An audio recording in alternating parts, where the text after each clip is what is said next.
নমস্কার, ঈশান Bangla prime time সংবাদে আপনাদেরকে স্বাগত জানাই। আপনাদের সঙ্গে রয়েছি আমি অপরাজিতা। প্রথমেই দেখে নেব প্রাইম টাইম শিরোনাম।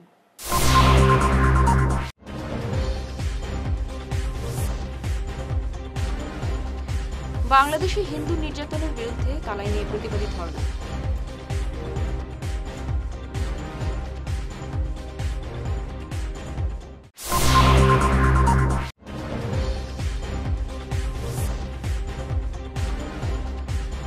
মণিপুর থেকে নিখোঁজ কাছাড়ের মৈতেই ব্যক্তিকে উদ্ধারের দাবি মণিপুরী ইউথ ফ্রন্টের।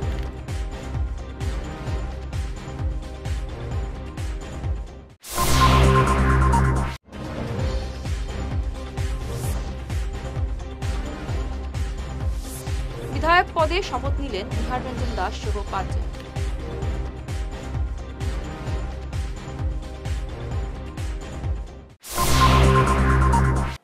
এবার প্রাইম টাইম বিস্তারিত খবর। বাংলাদেশের সনাতনী হিন্দু জাগরণ মঞ্চের প্রমুখ চিন্ময় কৃষ্ণ দাসের মুক্তির দাবি ও বাংলাদেশে হিন্দু নির্যাতনের বিরুদ্ধে প্রতিবাদ জানিয়ে ধর্ণা হলো কালাইন জগন্নাথ মন্দিরে। এতে সমবেত প্রতিবাদকারীর বাংলাদেশের হিন্দুদের নিরাপত্তা জান মাল রক্ষার দাবি জানান। এ নিয়ে ভারত সরকারের কাছে কড়া ব্যবস্থা নেওয়ার দাবি জানানো হয়। এতে উপস্থিত ছিলেন চন্দ্র দাস প্রভু, বিজেপি নেতা বিপ্লবকান্তি পাল, হারান দাস, ভূপেন্দ্র বৈষ্ণব, বিশ্বজিৎ নাথ, মান্না পাল প্রমুখ। আমরা কি করে সহ্য করব? কি করে আমরা আর কতদিন সহ্য করব? আপনারা একটা আইনি ব্যবস্থা নিন। আমরা আপনাদের কাছে করজোড়ে বিনম্রভাবে অনুরোধ করছি, আপনারা একটা অ্যাকশন নিন, এর একটা প্রতিকারের ব্যবস্থা করুন, বৃহত্তর একটা ব্যবস্থা নিন। আমরা সবাইকে অনুরোধ করছি। এখানে আমরা আজকে আমাদের প্রতিবাদী মিছিলকে বিশ্রাম দিচ্ছি, সবাইকে বিশ্রাম দিচ্ছি। জয় ভারত মাতা কি জয়, সনাতন ধর্ম কি জয়, বৃহত্তর সনাতন সংঘ কি। গত 25 নভেম্বর সন্ধ্যায় মণিপুরের কাংপোকপি জেলার ল্যাংমাইখং থেকে নিখোঁজ কাছাড়ের গোসাইপুরের কমলবাবু সিংয়ের এখনও কোনো সন্ধান নেই। তিনি সেখানে একটি নির্মাণ সংস্থায় সুপারভাইজারের কাজে ছিলেন। গত 20 বছর থেকে তিনি কর্মসূত্রে মণিপুরে বসবাস করছেন। কমলবাবুকে কুকি জঙ্গিরা অপহরণ করার সন্দেহ করেছেন মণিপুরী ইউথ ফ্রন্টের কর্মকর্তারা। আজ এ নিয়ে তারা কাছাড়ের জেলা শাসকের মাধ্যমে কেন্দ্রীয় গৃহমন্ত্রী অমিত শাহ এবং মুখ্যমন্ত্রী হিমন্ত বিশ্ব শর্মার কাছে স্মারকপত্র পাঠিয়ে ব্যবস্থা নেওয়ার দাবি জানিয়েছেন। গত 25 নভেম্বর যে মণিপুরে ইম্ফল ওয়েস্ট ডিস্ট্রিক্টের লাইমাখং যে আর্মি ক্যাম্প ভিতরের থেকে যে আমরা কাছাড়ে গৈসাইপুর গ্রামে মণিপুরি আমার লাইসাম কমল বাবু নামে হে এখানে বিল্ডিংয়ে কনস্ট্রাকশনে একটা সুপারভাইজার কাজ করতো 20 বছর থেকে। তো গত 25 তারিখ হে আর্মি ক্যাম্পের ভিতরে যে এন্ট্রি করার সময় গেটে এন্ট্রি করিয়া ঢুকছে কাজে 9:30টার সময়। তারপরে 2টা-3টার সময় থেকে হে তার মোবাইল সুইচ অফ। তারপরে থেকে হে এখন পর্যন্ত মণিপুর সরকার আর যে লাইমাখং যে আর্মি ক্যাম্পে এখন পর্যন্ত তার খোঁজ খবর নাই। এই কারণে আমরা আজকে আসামের মুখ্যমন্ত্রী আর ভারতে আমরা হোম মিনিস্টার অ্যান্ড ডিফেন্স মিনিস্টারকে আমরা কাছাড়ে ডেপুটি কমিশনের মাধ্যমে আমরা একটা মেমোরান্ডাম দিয়া তাই অতি সত্য তাকে আমরা তার বাই করিয়া আমরা তার ফ্যামিলি সঙ্গে যোগাযোগ করার একটা চেষ্টা করুন, এটাই আমরা দাবি করছি আজকে ডেপুটি কমিশনার মাধ্যমে। আজকে অবধি 4 দিন হয়েছে, গত 25 তারিখ, আজকে 29 তারিখ পর্যন্ত এখন তার খোঁজ খবর নাই। আমরা সন্দেহ এখন যে মণিপুরে গত 1.5 বছর থেকে যে কুকিয়ার মণিপুরের মধ্যে যে লড়াই করে, এটাতে একটা সন্দেহ আমরা কুকি উগ্রপন্থীরা তাদেরকে কিডন্যাপ করা হয়েছে নাকি। না, এখন পর্যন্ত তার কোনো পয়সার টাকা ডিমান্ড করা নাই কোনো সংগঠন থেকে। আমরা চাই তাকে তার জীবনটা সুরক্ষা করিয়া আর তার ফ্যামিলির কাছে এটা সমঝাই দেওয়া হোক। না, এখন পর্যন্ত তার ফ্যামিলির লগে আমরা কথা মাতিছে, তার ফ্যামিলি তার ওয়াইফ লগে কোনো মানুষ লগে যোগাযোগী নাই। হে একটা নিরীহ মানুষ, তাই এখানে একটা সুপারভাইজার করে তার সংসার চলতো। তার ছেলে একটা আছে, তার বউ আছে, এটাতেই তার সংসার চলতো।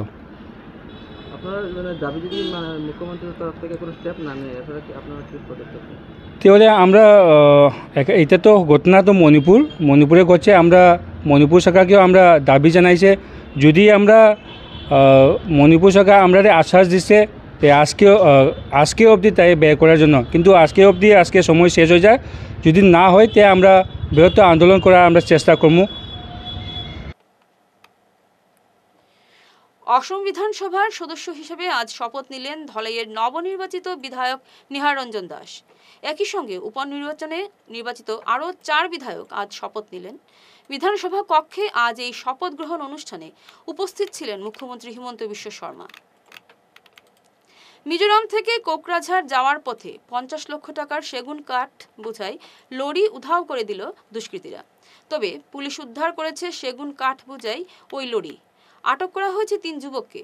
সেগুন কাঠ বোঝাই লরিটি 3 দিন আগে মাঝপথে উধাও হয়ে যাওয়ার পর লরির মালিক পুলিশে জানান।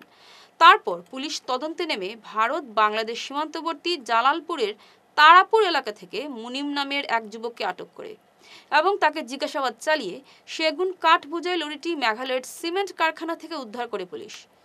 এদিকে তালকোর গ্রান্টের টিলাতে মাটির নিচে গর্ত করে লুকিয়ে রাখা আরও 40 সিএফটি সেগুন কাঠ উদ্ধার করে পুলিশ এই কাণ্ডে রুমেল আহমেদ, জাহির উদ্দিন মজুমদার এবং জাফর হোসেন বরভুইয়া উর্ফে মুনিমকে আটক করে জেল হাজতে পাঠিয়েছে।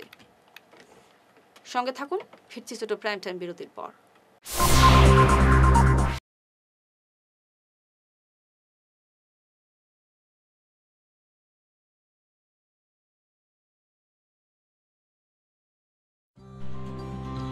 সোনার সংসার জুয়েলার্স, সোনা মানেই সোনার সংসার। আমাদের এখানে রয়েছে চূড়, বালা, ব্যাঙ্গল, মান্তাসা, চেইন, রিং, চুড়ি। 50,000 টাকার সোনার গহনা কেনাকাটা করলে রয়েছে একটি নিশ্চিত উপহার। 5 লক্ষ টাকার ওপরে কেনাকাটা করলে একটি ডায়মন্ড রিং উপহার হিসেবে পাওয়া যাবে উইথ 50% মেকিং অফ, অর্থাৎ মজুরি 50% ছাড় রয়েছে। ইএমআই সিস্টেমে সোনা পাওয়া যাবে। মাসিক কিস্তিতে সোনা কিনতে পাওয়া যাবে। 12 মাসের কিস্তি জমা দিলে 13 মাসের কিস্তি সম্পূর্ণ বিনামূল্যে। পুরনো সোনার বদলে নতুন সোনার গহনা পাওয়া যাবে। এছাড়াও আমাদের মধ্যে রয়েছে ডায়মন্ড রিং, গলার হার, মঙ্গলসূত্র। ন্যূনতম 50,000 টাকার বিয়ের সেট পাওয়া যায়। সব ধরনের আধুনিক গহনা পাওয়া যায়। তাই আর দেরি না করে চলে আসুন আমাদের সোনা সংসার জুয়েলার্স শোরুমে। আমাদের ঠিকানা এনএন দত্ত রোড, শিলচর 1। যোগাযোগের জন্য ল্যান্ডলাইন নাম্বার 038422600081, আমাদের মোবাইল নম্বর 9395163088 অথবা 9395178117। ফিরে এলাম বিরতির পর। বাইক এবং অটোর মুখোমুখি সংঘর্ষে গুরুতর আহত 4 যাত্রী। বৃহস্পতিবার রাতে ঘটনাটি সংঘটিত হয়েছে রাতাবাড়ির শিমুলতলায়। ভয়ঙ্কর এই সংঘর্ষে গুরুতর আহত হয়েছেন নুরুল হক, মুজিবুর রহমান, আলী হোসেন এবং নুরুল হক। আহতরা সবাই রাতাবাড়ি এলাকার বাসিন্দা। আহতদের উদ্ধার করে স্থানীয় হাসপাতালে ভর্তি করা হয়েছে। সোনাই সার্কেলের অধীন বাদ্রিপাড় জিপির এক অসতিপর ব্যক্তির জমিতে চোখ পড়েছে ভূমাফিয়াদের। বাদ্রিপাড় নাগাপুঞ্জির বাসিন্দা শিবনারায়ণ রবিদাস আজ সংবাদ মাধ্যমে বলেন, তার 13 বিঘা জমি হড়প করতে উঠে পড়ে লেগেছে রংপুর প্রথম খণ্ডের 1 এবং নিয়াই গ্রামের 3 ভূমাফিয়া। তাদের সঙ্গে রয়েছেন শিলচরের সৌরপাটুয়া নামে এক ব্যক্তি। অভিযুক্তরা স্থানীয় লক্ষ্মী রবিদাস এবং লক্ষ্মী রবিদাসের নামে ভুয়ো নথি তৈরি করে সার্কেল অফিস থেকে জমি বিক্রির পারমিশন বের করে নিয়েছে। সার্কেল অফিসে এ নিয়ে আপত্তি জানালেও কোনো লাভ হয়নি বলে তিনি জানান। সংবাদ মাধ্যমে এ ব্যাপারে আরও বিস্তারিত তুলে ধরেন শিবনারায়ণ। বাদ্রিপাড় পার্ট 3 বিন বস্তি, আপনার এই বাইপাস সংলগ্ন জায়গার মেইন মালিক হইলা গিয়া আপনার 13 বিঘার জয়মঙ্গল রবিদাস উর্ফে জগনি। আমি তার এক ছেলে এক মেয়ে শিবনারায়ণ রবিদাস আর বুদিয়া রবিদাস এর কাছে বয়না করছিলাম। জায়গাটা বয়না করার পরে তারার অন্য এক পার্টির লোকে জমি নিয়ে মকদ্দমা আরম্ভ হয়ে গেছে। আরম্ভ হওয়া জায়গাটা মানে তারা দলিল করি আমাকে দিতে পারে নাই, সে কারণে জায়গাটা বর্তমান এই অবস্থায় আছে। এখন আমরা জানতে পাইলাম, খবর শুনলাম যে এখানে আসিয়া যে কয়েকজন চক্রান্ত অবৈধ মালিক সাজাইয়া মানে ভূমাফিয়া তারার নামে পারমিশন, দুইটা মেলুকোর নামে, একজন লক্ষ্মী একজন লক্ষ্মী, শিবনারায়ণ করি নাম, এর সহযোগে তাজউদ্দিন মজুমদার একজন রংপুরের, একজন এই নিয়ারগ্রামের টনি, আরও কি একটা নাম আছে তার ভালো নাম সেটা জানি না, আর আনোয়ার হোসেন আরেকজন নিয়ারগ্রামের, তারা মিলিয়া যৌথভাবে এই জায়গাটা সৌরভ পাটুয়া করে শিলচারের একজন কাছে হ্যান্ড ওভার করে। তারা রাত্রে অবৈধভাবে গড় একটা তৈরি করছে এইখানে, সামনে আপনারা দেখতে পাচ্ছেন। আর তারা এইখানে মানে ফিলারিংও করে দিচ্ছে রাত্রে।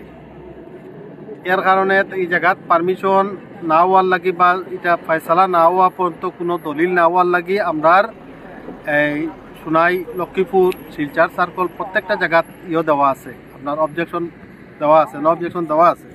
দেওয়া এমতো অবস্থায় দেখা গেছে এই আপনার অবজেকশন সার্টিফিকেট যেটা আর কি, এরকম প্রত্যেকটা জায়গার দেওয়া আছে, অবজেকশন সার্টিফিকেটের কপি আছে, আর ডকুমেন্টও আমার কাছে কমপ্লিট সব কিছু আছে, কেসের ডকুমেন্টও আমার কাছে কমপ্লিট আছে। এরপরে দেখা যায় তারা এখন এই জমিটা পারমিশন কীরকম বাইর করে আনিয়ে জমিটা দলিল করা হয়ে যার। গতকালকে আমরা যখন খবর শুনতে পাইলাম শিলচার কোর্টও দলিল হওয়ার, তখন আমরা গিয়া এই সাব-রেজিস্ট্রারও গেছি। যাওয়ার পরে সাব-রেজিস্ট্রারের যখন কমপ্লেন কপিটা দেখাইছি, দেখানোর পরে তখন বন্ধ হয়ে গেছে। তখন তারা আবার চেষ্টা নেয় যে অবৈধভাবে কীভাবে দলিল করা যায়। এই যে ভূমাফিয়াগুলার যে এইরকম নিহাত্মক মানুষগুলার অত্যাচার করিয়া জমিন বিক্রি করা, এটা যাতে আমি চাই আর কি যে এটা প্রশাসনের দৃষ্টি আকর্ষণ। পীর শাহ নসিব আলীর সহধর্মিনী মমতাজ বেগম লস্করের মৃত্যুতে শোকাহত গোটা সোনাই। গত বুধবার রাত 9:30টায় বার্ধক্যজনিত রোগে তিনি শেষ নিঃশ্বাস ত্যাগ করেন। বয়স হয়েছিল 65। রেখে গেছেন 2 ছেলে, 4 মেয়ে এবং অসংখ্য গুণমুগ্ধ। বৃহস্পতিবার দুপুরে অসংখ্য শোকার্ত জনতার উপস্থিতিতে তার জানাজার নামাজ আদায় করে দাফন করা হয়। জানাজার নামাজ পরিচালনা করেন সোনাইয়ের বড় মসজিদের প্রধান মৌলানা নুরুন্নবী বরভুইয়া। শ্রদ্ধেয় আমার দেশবাসী, গত বুধবার 27/11/2024 ইংরেজি রাত্রি 9:30 ঘটিকার সময় হজরত পীর শাহ নসিব আলী স্যার মামুর সহধর্মিনী এবং আমার মা মমতাজ বেগম লস্কর বাড়িতে ইন্তেকাল হয়ে গেছে। এবং পরের দিন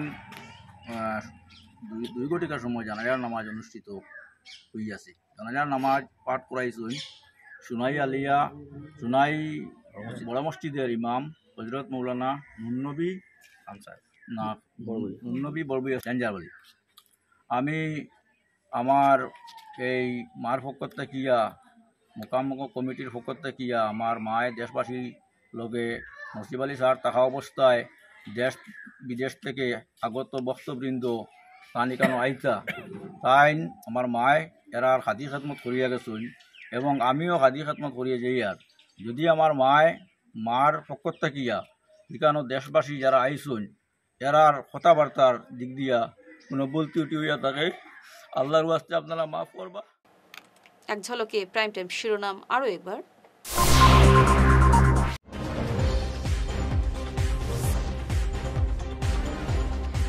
বাংলাদেশে হিন্দু নির্যাতনের বিরুদ্ধে কালাইনে প্রতিবাদী ধর্ণা।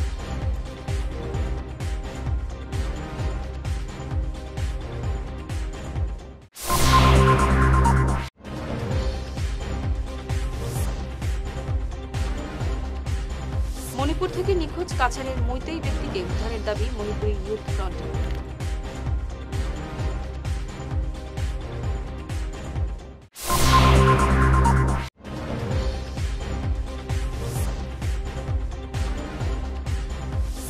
বিধায়ক পদে শপথ নিলেন বিহার রঞ্জন দাস সহ 5 জন।